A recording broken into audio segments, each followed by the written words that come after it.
Pashamylaram సిగజీ factory ప్రమాదంలో మృతుల సంఖ్య పెరుగుతోంది. ఇప్పటి వరకు 12 మంది డెడ్ బాడీలను వెలికితీశారు. లోపల మరో 46 మంది చిక్కుకున్నట్లు తెలుస్తోంది. కుప్పకూలిన 4 అంతస్తుల భవనం కింద కార్మికులు ఉన్నట్లు సమాచారం ఉంది. రెస్క్యూ ముమ్మరం కొనసాగుతోంది. ఉదయం కంపెనీలో బ్లాస్ట్ జరిగింది. ఒక్కసారిగా కార్మికులు బయటికి రాగా మరి కొంతమంది చిక్కుకున్నారు.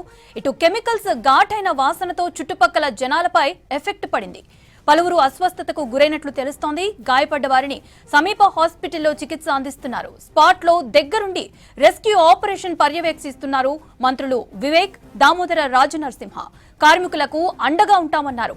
ఆ తర్వాత మదీనాగూడ హాస్పిటల్లో క్షతగాత్రులను మంత్రులు పరామర్శించారు. పాషమైలారం సిగజీ ఫ్యాక్టరీ ప్రమాదంలో మృతుల సంఖ్య పెరుగుతోంది. ఇప్పటి వరకు 12 మంది డెడ్ బాడీలను వెలికితీశారు. లోపల మరో 46 మంది చిక్కుకున్నట్లు తెలుస్తోంది. కుప్పకూలిన 4 అంతస్తుల భవనం కింద కార్మికులు ఉన్నట్లు సమాచారం ఉంది. రెస్క్యూ ముమ్మరంగా కొనసాగుతోంది. ఉదయం కంపెనీలో బ్లాస్ట్ జరిగింది. ఒక్కసారిగా కార్మికులు బయటకు రాగా మరి కొంతమంది చిక్కుకున్నారు. ఇటు కెమికల్స్ ఘాటైన వాసనతో చుట్టుపక్కల జనాలపై ఎఫెక్ట్ పడింది. పలువురు అస్వస్థతకు గురైనట్లు తెలుస్తోంది. గాయపడ్డ వారిని సమీప హాస్పిటల్లో చికిత్స అందిస్తున్నారు. స్పాట్ లో దగ్గరుండి రెస్క్యూ ఆపరేషన్ పర్యవేక్షిస్తున్నారు మంత్రులు వివేక్, దామోదర రాజనరసింహ. కార్మికులకు అండగా ఉంటామన్నారు. ఆ తర్వాత మదీనాగూడ హాస్పిటల్లో క్షతగాత్రులను మంత్రులు పరామర్శించారు.